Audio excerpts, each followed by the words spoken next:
Quem sou eu pra te julgar? Você não sabe. Programa Mães Amorosas. Programa de responsabilidade do Ministério de Mulheres Evangélicas de Caetité.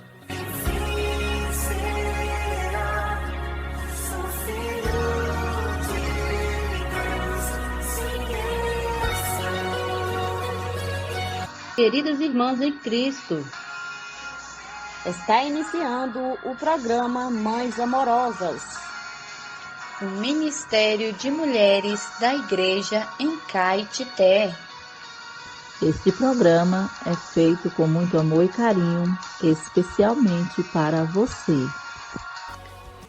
Bom dia, irmãs, queridas ouvintes do programa Mães Amorosas. Graças ao Senhor por mais essa manhã, por esse dia maravilhoso. Temos a certeza que as misericórdias do Senhor se renovam a cada dia.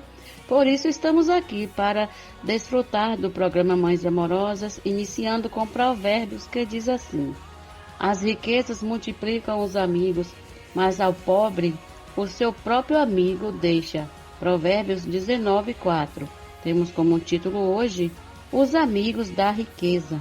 O dinheiro atrai os amigos, entre aspas, que querem se aproveitar de suas benesses. Pessoas que querem aproveitar, ganhar um dinheiro fácil, sem muito esforço. Quando algum desconhecido se torna uma celebridade, os seus amigos, entre aspas, se multiplicam na mesma proporção de suas riquezas. Quando ele perder a sua fortuna, também será abandonado pelos mesmos amigos e morrerá na miséria, solitário, sem ninguém para o ajudar. O fato é que ninguém quer ser amigo do pobre, mas há um provérbio que diz: o pobre é odiado até do vizinho, mas o rico tem muitos amigos. O que despreza ao seu vizinho peca, mas o que se compadece dos pobres é feliz. Provérbios 14, 20 e 21. Todavia, Deus sempre se preocupou com o pobre.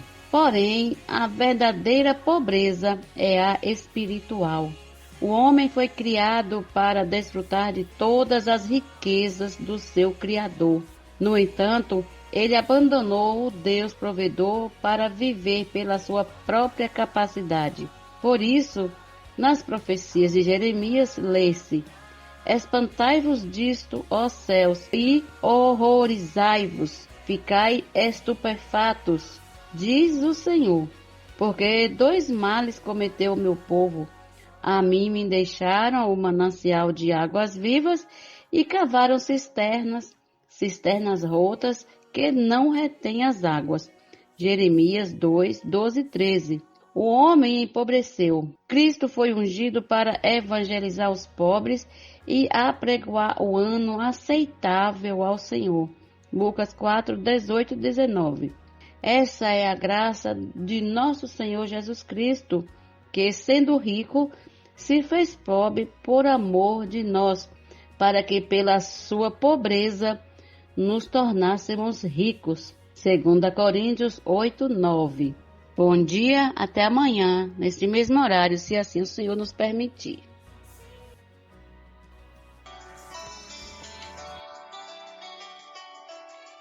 Alimento diário. Série Vida e Edificação. Autoria: Pedro Dong. Leitura: Terezinha Soares dos Santos. Levantar antes de qualquer outra coisa. Faça uma respiração da vida.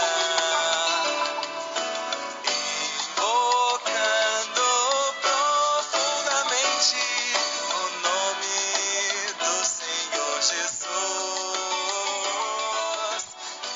Invocando profundamente. Amém a todos que nos ouvem nesta manhã, uma porção da palavra que o Senhor preparou para nós. A leitura bíblica que está em Salmos, capítulo 2, versículo 7, e Hebreus, capítulo 1, versículo 5, ainda em Hebreus, capítulo 5, versículo 5. Ler com oração. em verdade vos digo, se o grão de trigo caindo na terra não morrer, fica ele só. Mas se morrer, produz muito fruto. Isso está em João, capítulo 12, versículo 24. Ó Senhor Jesus, em verdade, amém, em verdade vos digo, amém. Senhor Jesus, se o grão de trigo caindo na terra não morrer, fica ele só. Mas se morrer, ó Senhor Jesus, produz muito fruto. Graças te damos, porque foi por meio da sua morte que nós podemos ressurgir. Ó Senhor Jesus, que nossa condição era de morte, estávamos destinados ao lago de fogo, mas o Senhor morreu para nos salvar. Damos graças porque o Senhor não ficou na morte. O Senhor ressuscitou ao terceiro dia, se tornando o Espírito, para entrar dentro de todo aquele que crê que o Senhor é o Filho de Deus, que veio neste mundo e pagou um alto preço para nos resgatar da nossa condição caída. Ó Senhor Jesus, dar para nós um novo rumo, um novo destino. Estamos destinados ao reino milenar e depois reinar com o Senhor eternamente. Amém. Jesus morreu e gerou muito fruto, é o tema da mensagem de hoje, sexta-feira. O Senhor não veio para alcançar popularidade entre os homens, almejando reconhecimento por parte dos líderes religiosos, mas veio para morrer como um grão de trigo. Jesus compreendia que, para não ficar só, ele deveria morrer, assim como um grão de trigo deve cair na terra e morrer para frutificar. Ao escolher a morte, Jesus sabia que produziria frutos em abundância. Em outras palavras, caso cedesse à tentação de buscar glória e fama dos homens, ele ficaria só. Aleluia! Sua decisão foi muito clara, não? Chegou a hora de ser glorificado o Filho do Homem. Ele não veio para ganhar fama nem popularidade, mas para morrer e gerar muito fruto. Leiamos João, capítulo 12, versículo 24. Como Cordeiro Pascal, Jesus morreu para realizar nossa redenção. Seu sangue derramado na cruz nos resgatou, redimindo-nos dos nossos pecados, reconciliando-nos e reintegrando-nos em Deus. Porque Jesus morreu dessa maneira, quando o grão de trigo cai na terra, sua casca ou tegumento rompe-se, podemos chamar ali de esse processo de morte. Em seguida começa a germinação do grão, ou seja, você vê que está vendo ali o processo da ressurreição. Se transforma depois numa espiga com 35 a 40 grãos em média. Um único grão germinado produz 40 grãos. Jesus escolheu morrer para multiplicar-se. A vida de Deus estava dentro do homem Jesus, da mesma forma que a vida do trigo está dentro do grão de trigo. Se a casca não morresse ou não rompesse, a vida de Deus não poderia emergir.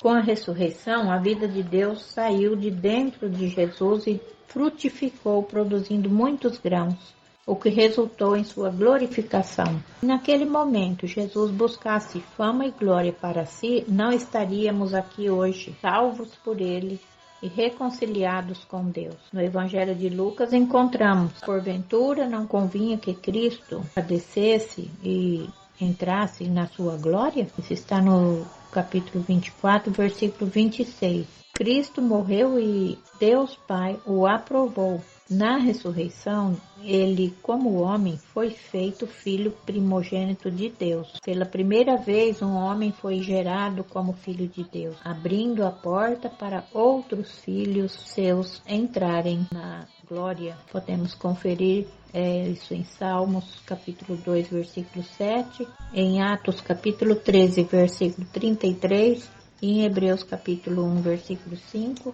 Hebreus capítulo 5, versículo 5. Após sua morte e ressurreição, Jesus voltou ao homem na forma de o Espírito. Por isso é que todo aquele que nele crê faça ter dentro de si rios fluindo para a vida eterna. Leiamos a passagem: Eu rogarei ao Pai e ele vos enviará outro Consolador, a fim de que esteja para sempre convosco. O Espírito da verdade, que o mundo não pode receber, porque não o vê, nem o conhece. Isso ele disse com respeito ao Espírito que haviam de receber os que nele crescem, pois o Espírito até aquele momento não fora dado, porque Jesus não havia sido ainda glorificado.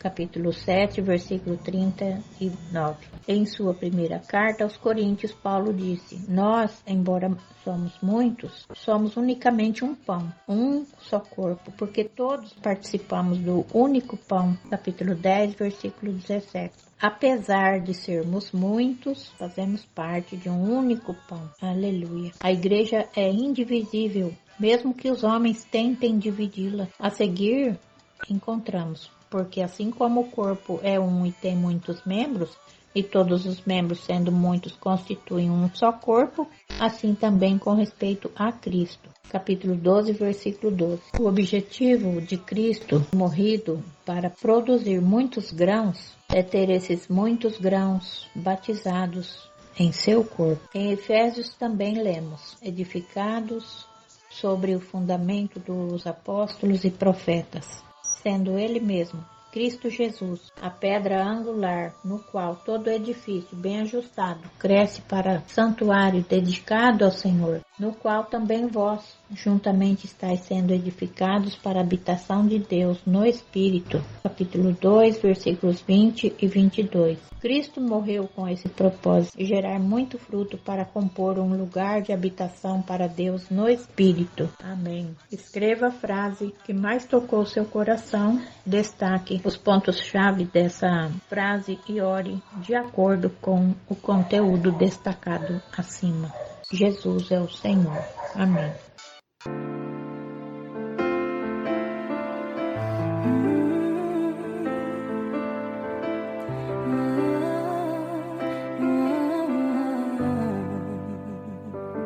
Bom dia, irmã Lene. Bom dia a todas as irmãs que nos acompanham. Bom dia também para os varões que ouvem o nosso programa. Deus abençoe vocês, amados, né? Muito obrigada pela sua audiência. Vocês que estão lendo a Bíblia junto com a gente, você está ganhando muito mais do que só ouvir, né? Então, se você tem esse tempo, pegue a sua Bíblia, não importa qual é a versão, certo? Todas querem dizer a mesma coisa, mas as versões têm algumas palavras diferentes com o mesmo sentido, tá? Então, eu faço uso que é a nova versão atualizada. Então, ela tem palavras mais fáceis para você entender, tá? Ao invés de tu, é você. Ao invés de vós, são vocês, né? Então, isso facilita um pouco, né, a compreensão. E também as medidas, eu acho importante, que na NAA, as medidas elas estão em metros, então fica muito mais fácil para você entender. Por exemplo, côvados, né? E aqui na NAA já é metros, centímetros, então fica mais fácil a compreensão, tá? Mas se você não tem a NAA, você tem qualquer outra Bíblia, segue com a gente, tá bom? E você vai ganhar muito mais do que só ouvir, tá? Então, de qualquer forma, faça o que você conseguir fazer, tá bom? Mas faça. Se você não pode ler, ouça. Amém? Senhor Jesus, que o Senhor possa proteger nosso coração, a nossa mente, a nossa emoção, toda a nossa vontade. Senhor, que o Senhor possa nos guardar, Senhor. Ó, Senhor, nós não queremos ser enganados pelo inimigo. Que o Senhor possa proteger cada uma de nós. Senhor, dá-nos a Tua palavra, que é verdadeira e que pode nos transformar. Senhor Jesus, livra-nos dessas coisas vãs, livra-nos do engano, livra-nos das coisas vãs do mundo, livra-nos das palavras bonitas e ocas que não produzem crescimento em nós. Livra-nos, Senhor, das vãs palavras. Livra-nos também, Senhor, das sutilezas, né, que o inimigo sempre tenta colocar no nosso meio. Livra-nos da inveja, como o Senhor nos ensinou a orar. Livra-nos do mal. Ó Senhor Jesus. Senhor Jesus, que a Tua palavra nesta manhã seja o antídoto para nós. E não haja nenhum coração invejoso no nosso meio. Que o Senhor possa tirar todas as coisas velhas, Senhor, e deixar só o que é novo, só o que produz frutos bons. Senhor, guarda o nosso coração. Senhor Jesus, guarda o nosso coração. Senhor, que nós possamos estar sempre no Espírito, conectados a Ti, Senhor Jesus. Amém. Mas Deus rico e pleno, mercê estendeu-nos, buscou e prendeu-nos com laços de amor. Que graça tamanha, mercê que nos ganha, preciosas emanas do trono dos céus. Amor que conforta, de vida nos dota, levou-nos de volta ao seio de Deus.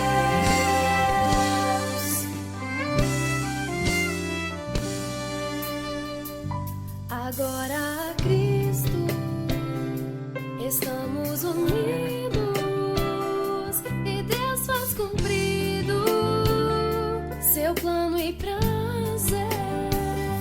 A terra muito pleno, trazer o seu reino, seu trono e governo, estabelecer.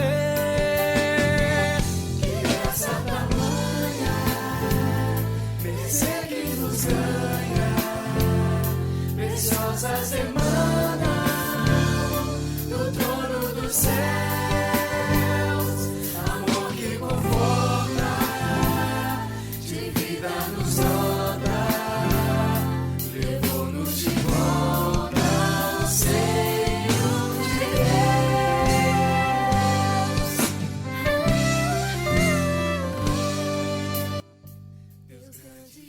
Amadas irmãs e queridas ouvintes, vamos abrir o nosso coração, né? Se eu posso estar limpando o nosso coração de todas as coisas do velho homem, né? Para que a gente possa ganhar a verdade, a palavra viva, né? Que tem poder para nos transformar. Amém? Vamos abrir então a nossa Bíblia e vamos ler a palavra de hoje, dia 12 de julho. Nós vamos ler 1 Crônicas, capítulos 13 e 14. Davi se dispõe a trazer a arca para Jerusalém. Capítulo 13, versículo 1. Davi consultou os capitães de 1000 e os capitães de 100 e todos os chefes. E então disse a toda a congregação de Israel: se vocês acharem por bem, e se isso for da vontade do Senhor nosso Deus, enviemos depressa mensageiros a todos os nossos outros irmãos em todas as terras de Israel, e aos sacerdotes e aos levitas com eles nas cidades e nos seus arredores, para que se reúnam conosco. E então vamos trazer para o meio de nós a arca do nosso Deus, porque nos dias de Saul não nos valemos dela. Toda a congregação concordou em fazer assim, porque isso pareceu justo aos olhos de todo o povo. Davi procura trazer a arca. Versículo 5. Davi reuniu todo o Israel, desde Sior, no Egito, até a entrada de Amate, para trazer a arca de Deus de Kiriat Jearim. Então Davi, com todo o Israel, foi a Baalá, isto é, Kiriat Jearim, que fica em Judá, para de lá trazer a arca de Deus, diante da qual é invocado o nome do Senhor, que se assenta acima dos querubins. Puseram a arca de Deus numa carroça nova de bois e a levaram da casa de Abinadab. Uzá e Aiô conduziam aquela carroça. Davi e todo Israel se alegravam diante de Deus com todas as suas forças, com cânticos, com harpas, liras, tamborins, símbolos e trombetas. Quando chegaram à eira de Quidom, Uzá estendeu a mão para segurar a arca, porque os bois tropeçaram. Então a ira do Senhor se acendeu contra Uzá e o feriu, por ter estendido a mão para segurar a arca. E ele morreu ali, diante de Deus. Davi ficou irado, porque o Senhor havia irrompido contra Uzá e chamou aquele lugar de Pérez Uzá, até o dia de hoje. Naquele dia, Davi teve medo de Deus e disse: como poderei trazer a arca de Deus para junto de mim? Por isso, Davi não trouxe a arca para junto de si, para a cidade de Davi, mas fez com que fosse levada para a casa de Obed-edom, o geteu. Assim, a arca de Deus ficou com a família de Obed-edom durante 3 meses. E o Senhor abençoou a casa de Obed-edom e tudo o que ele tinha. O reinado de Davi é reconhecido por Irão. Irão, rei de Tiro, enviou a Davi mensageiros, madeira de cedro, pedreiros, carpinteiros, para lhe construírem um palácio. Então Davi reconheceu que o Senhor o havia confirmado como rei sobre Israel e que tinha exaltado muito o seu reino por amor do seu povo de Israel. Filhos de Davi que nasceram em Jerusalém. Versículo 3. Davi tomou ainda mais mulheres em Jerusalém e gerou ainda mais filhos e filhas. São estes os nomes dos filhos de Davi que nasceram em Jerusalém: Samua, Sobabe, Natã, Salomão, Ibar, Elisua, Eupelete, Nogá, Nefeg, Jafia, Elisama, Beeliada e Elifelete. Davi derrota os filisteus. Versículo 8. Quando os filisteus ouviram que Davi tinha sido ungido rei sobre todo Israel, subiram todos para prendê-lo. Quando soube disso, Davi saiu contra eles. Mas os filisteus vieram e investiram contra ele no vale dos Refaíns. Então Davi consultou Deus, dizendo: devo atacar os filisteus? Tu os entregarás nas minhas mãos? O Senhor respondeu: vá, porque eu os entregarei nas suas mãos. Então Davi foi até Baal-Perazim e os derrotou ali e disse: Deus, por meio de mim, rompeu as fileiras inimigas, como as águas rompem barreiras. Por isso chamaram aquele lugar de Baal-Perazim. Os filisteus deixaram lá os seus deuses, e Davi ordenou que fossem queimados. Os filisteus tornaram a subir e fizeram uma nova investida no vale. De novo, Davi consultou Deus, e este lhe respondeu: não vá atrás deles, mas rodeie por detrás deles, e ataque-os por diante das amoreiras. Quando você ouvir um barulho de marcha pelas copas das amoreiras, saia para a batalha. É Deus que saiu à sua frente para atacar o exército dos filisteus. Davi fez como Deus lhe havia ordenado e atacou o exército dos filisteus desde Gibeão até Gezer. Assim, a fama de Davi se espalhou por todas aquelas terras e o Senhor fez com que todas as nações tivessem medo dele. A nossa leitura termina aqui. Agora vamos ter um pouquinho de comunhão, né? E vamos aos nossos comentários, né? Usando algumas notas da Bíblia King James, ok? Capítulo 13, versículo 1, nós vemos Davi consultando os capitães de milhares e também os centuriões e cada líder. Mas ele não consultou os levitas, os quais poderiam ter impedido o erro que Davi estava para cometer. Por quê?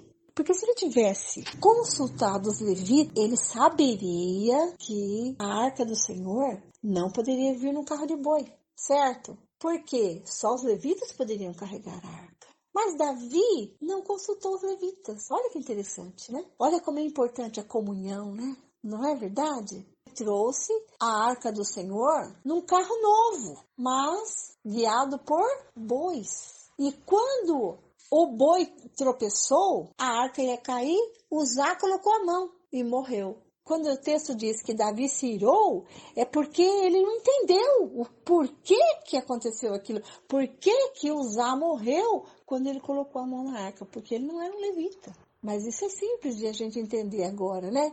Por quê? Porque só o levita poderia carregar, né? Então, quando Uzá tocou na arca, ele morreu fulminado Por quê? Não era um levita. A arca estava em Kiriat Jearim. Era uma cidade ao norte de Jerusalém. Ela estava ali por várias décadas depois de ter sido devolvida pelos filisteus. Nós lemos isso, né? Os filisteus ganharam a guerra dos israelitas e levaram a arca para a cidade deles e ficou lá. E os filisteus mandaram a arca embora, porque pelo fato da arca estar lá, o Senhor mandou tumores, né? Úlceras malignas ali e muitos morreram. Então, eles mandaram a arca para Bet-Semes, que era uma região perto de Israel, né? E ali, alguns 70 homens olharam dentro da arca e eles também morreram. Isso está registrado em 1 Samuel, capítulo 6, 19, que nós já lemos, né? Desde esse tempo, a arca tinha sido grandemente ignorada. Ninguém se lembrava mais da arca. Abinadab, o dono da propriedade onde a arca estava parada, tinha prosperado por causa da presença da arca, né? Isso também nós vemos em 1 Samuel, capítulo 7, versículo 1. Em sua impetuosidade para transferir a arca para Jerusalém, os oficiais de Davi asseguraram que o cortejo fosse o mais grandioso possível, né? Providenciaram uma carruagem nova, os melhores bois e, sem dúvida, os mais experientes condutores de bois da região, não é isso? Foi feito, não foi feito de qualquer maneira.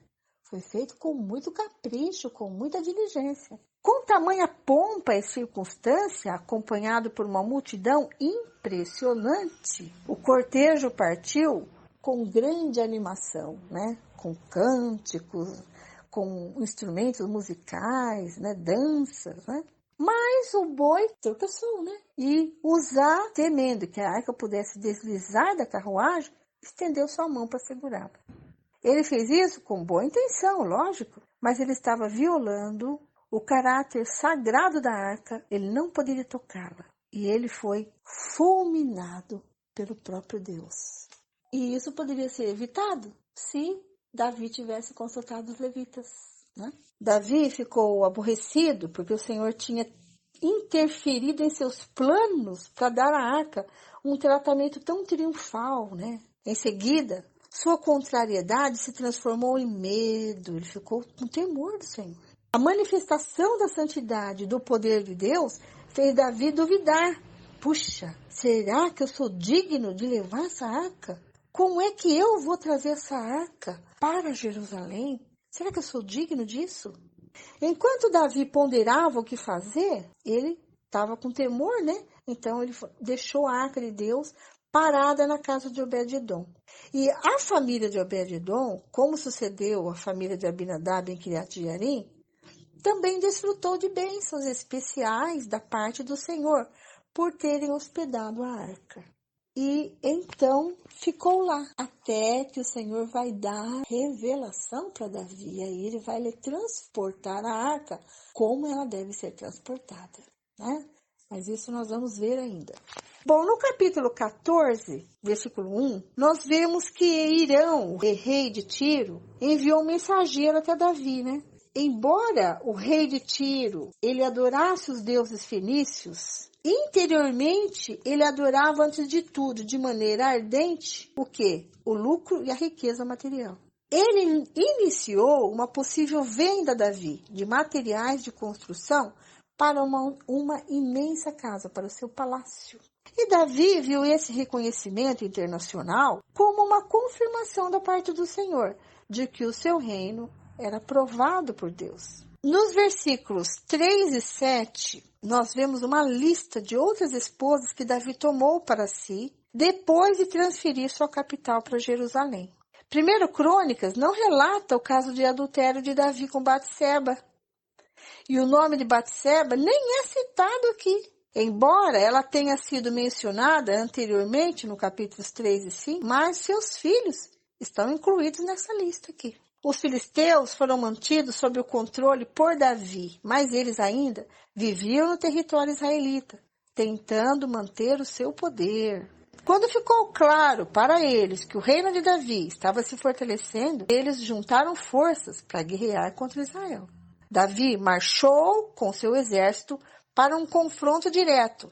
Mas vocês perceberam que antes de ir para a guerra, ele orou ao Senhor? Ele consultou a Deus para saber se ele iria vencer a guerra. Ele só foi para a guerra quando o Senhor disse que sim, que ele iria ser vitorioso. Então nós vemos Davi, deve ter aprendido uma lição, né, para si, dos desastres que envolveram Saul, né? Ele se assegurou de que era mesmo da vontade do Senhor que ele enfrentasse os filisteus num ataque direto. Mas quando o Senhor lhe deu sua permissão, ele o surpreendeu e vence os filisteus.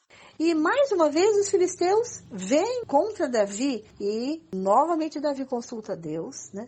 E o Senhor traça um plano, né, para essa batalha. E diz para Davi, não suba atrás deles, desvia-te e dá a volta, vem sobre eles defronte das amoreiras, né? E ali você vai ouvir um barulho, é o meu exército. O próprio Deus é quem vai lutar essa batalha.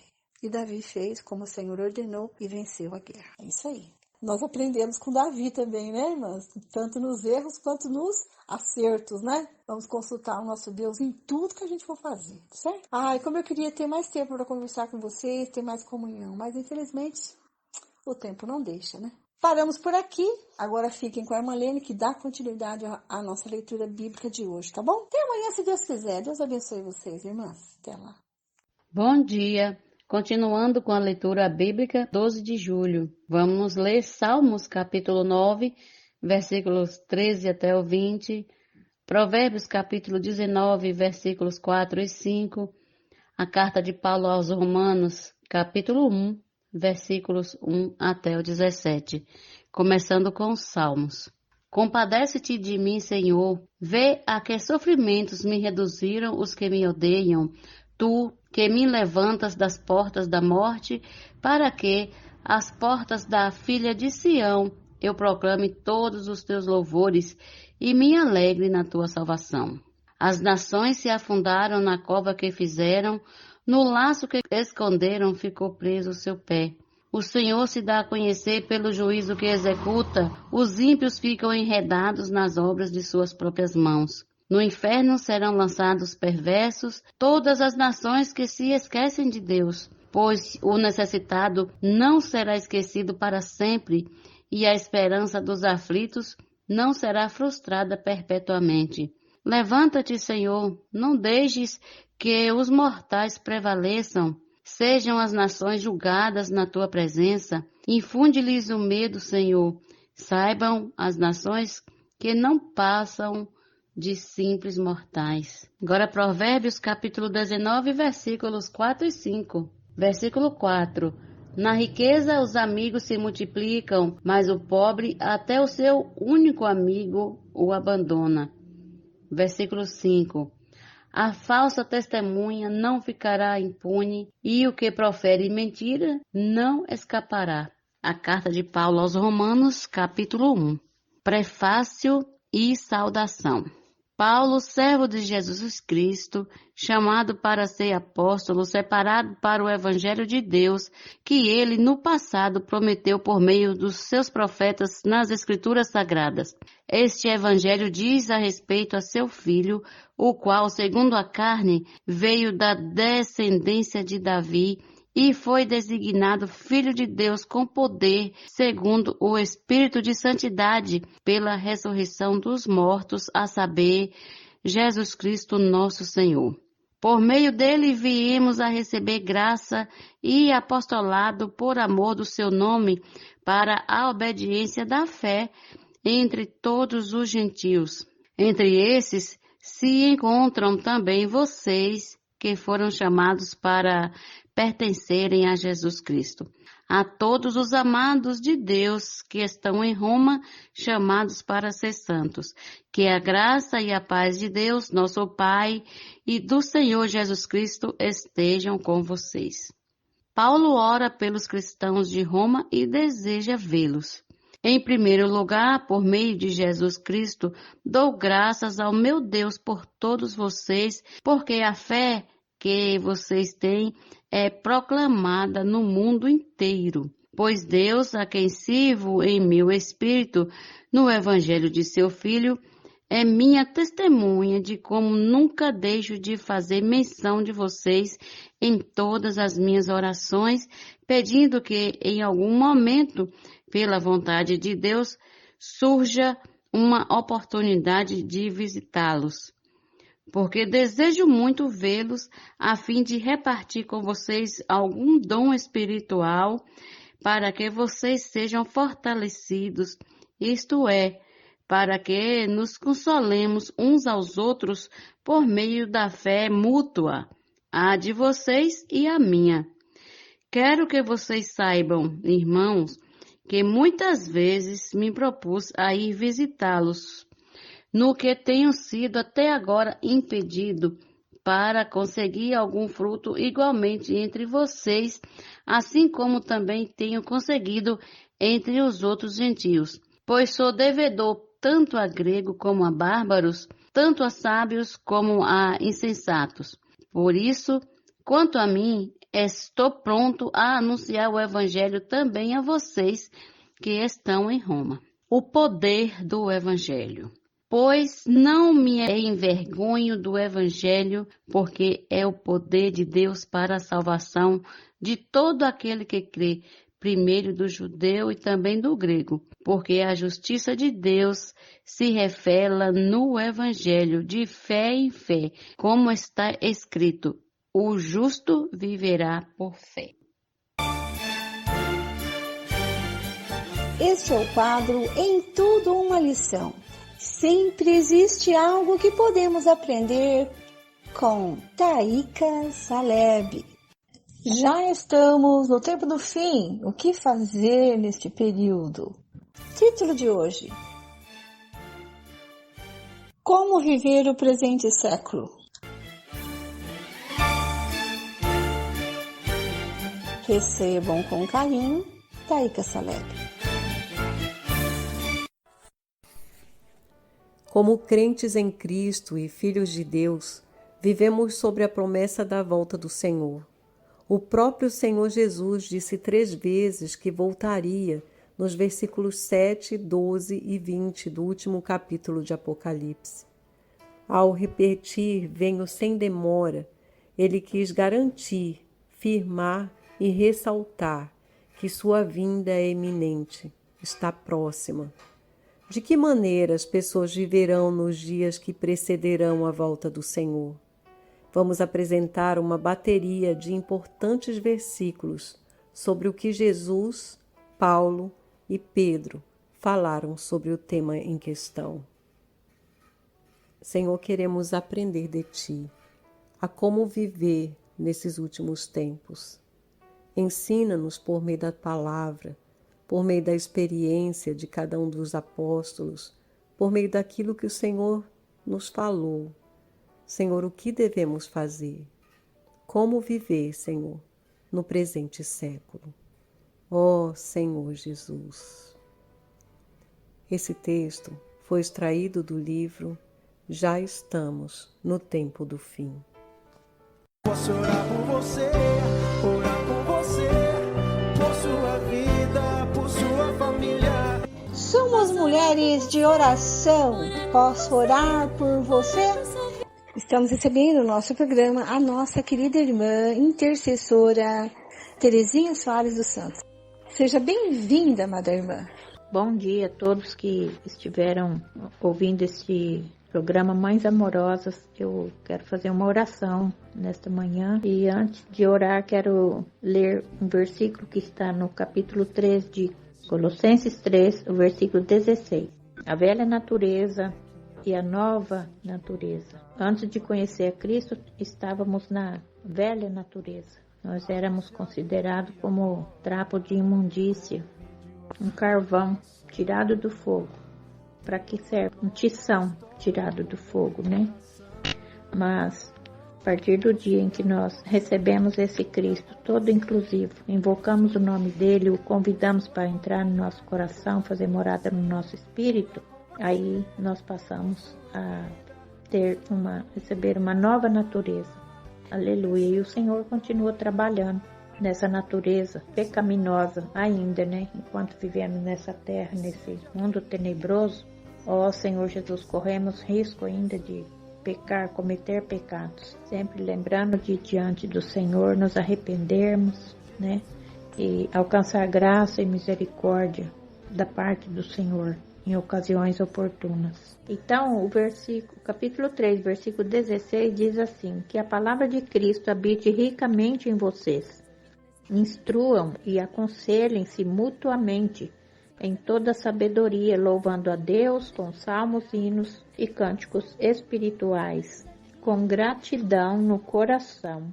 Ó Senhor Jesus, a palavra de Cristo habitar no coração de cada ouvinte, eu me incluo também. Ó Senhor Jesus, eu quero que o Senhor venha nos capacitar. Capacita, Senhor Jesus, os ouvintes a instruírem e aconselharem-se mutuamente com toda a sabedoria. Ó Senhor Jesus, uma vez que fomos libertos, é para abrirmos a nossa boca e falarmos. Hoje nós falamos. Antes nós éramos mudos. Era surdo, mas era mudo também. Não ouvia e nem falava. Hoje nós ouvimos e nós falamos. Aconselhar mutuamente em toda sabedoria. Podemos louvar a Deus. Ó Senhor Jesus, desobedecíamos o nosso Deus e então não louvava, mas hoje nós louvamos a Deus e o Senhor pede para que nós louvemos, né? Na verdade, o apóstolo Paulo orava em nosso favor, para que nós tivéssemos esse viver, louvar a Deus com salmos, hinos e cânticos espirituais, com gratidão no nosso coração.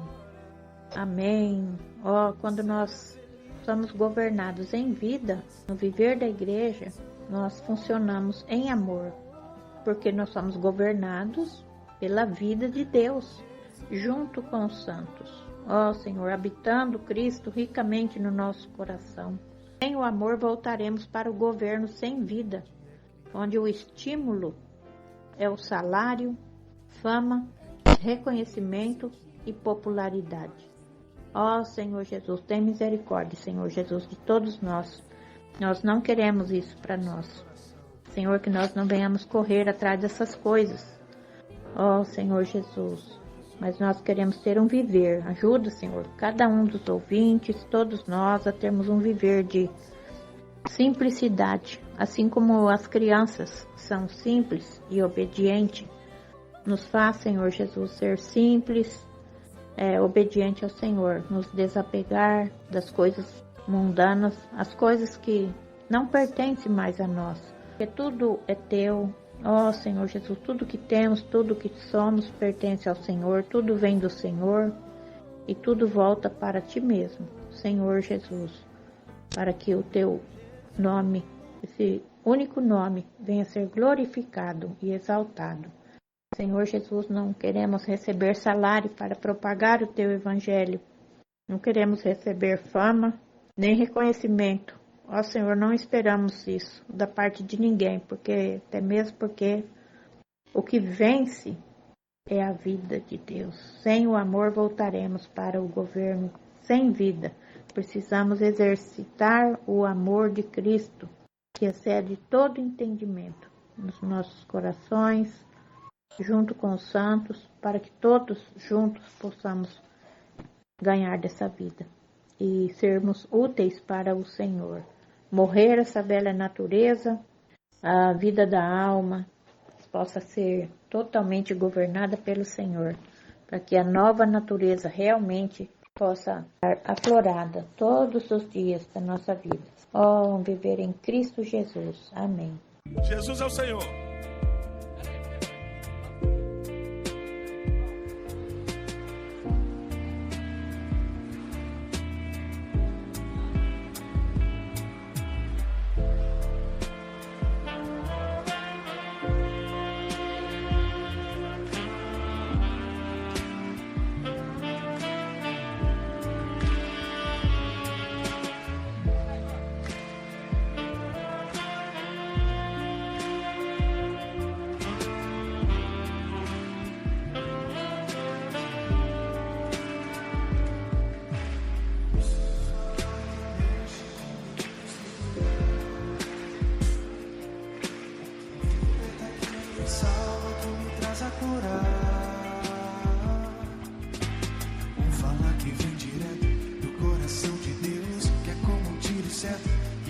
trazer os seus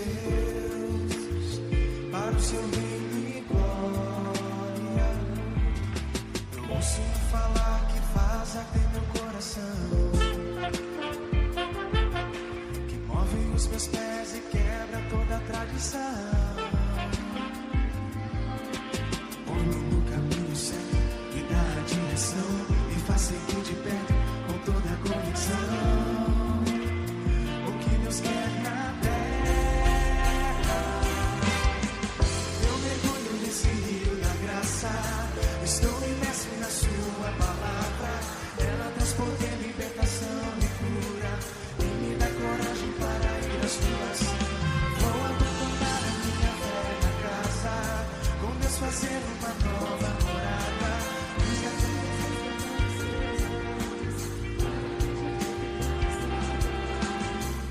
A palavra profética ao falar de Deus na terra, a palavra profética ao falar de Deus na terra, através dos profetas que Ele usa em cada era, através dos profetas que Ele usa em cada era. Se a mente está cética, hermética, se a mente está cética, hermética, até mesmo caquética, mergulhe sem medo, até mesmo caquética, mergulhe sem medo. Nunca é muito cedo, não há segredo. Se entregue à palavra e derrube os seus conceitos. Eu mergulho nesse rio da graça, estou imerso na sua palavra. Ela traz poder, libertação e cura, e me dá coragem para ir às ruas. Vou abandonar a minha velha casa, com Deus fazer uma nova morada, ir às ruas resgatar os seus amados. Talvez alguns de vocês não estavam aqui na parte da manhã. Existem 3 palavras quando a gente proclama, fala que a mente está cética. Talvez a tua mente está cética, desconfiada. Será que é isso? Será que é aquilo? Será que eu devo fazer assim, assado? Talvez ela está hermética, fechada. Você talvez já tenha sua conclusão sobre algumas coisas, né? E a mais perigosa, caquética. Às vezes a sua mente está velha, tem muito currículo, existem ainda aqueles 19 séculos de tradição, tá? Vamos cantar mais uma vez, tá bom? Jogando fora tudo isso, amém?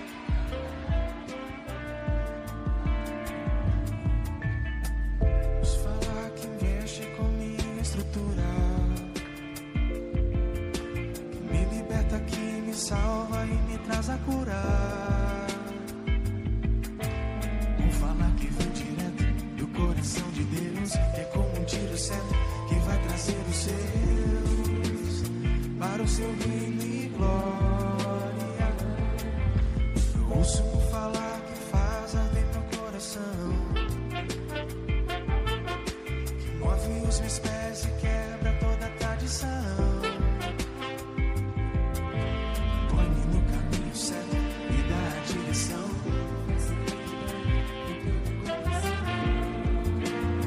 o que Deus quer na terra.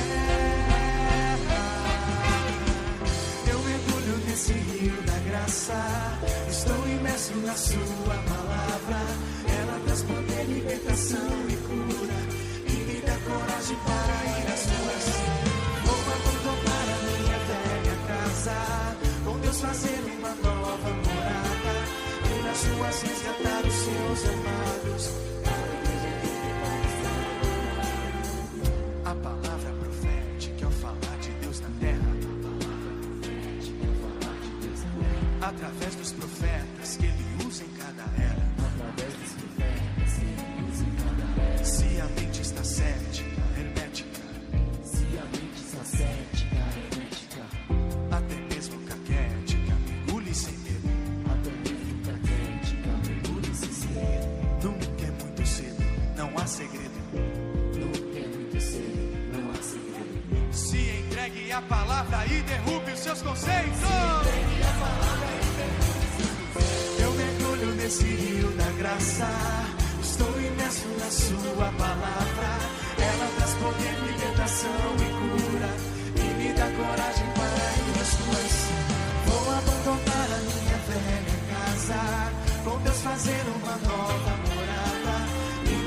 resgatar os seus amados, para edificarmos juntos lado a lado. Direto, a palavra profética, ao falar de Deus na terra, através dos profetas que ele usa em cada época. Se a mente está cética, hermética, até mesmo caquética, mergulhe sem medo. Nunca é muito cedo, não há segredo. Se entregue a palavra e derrube os seus conceitos. Estou imerso na sua palavra, ela traz poder, libertação e cura.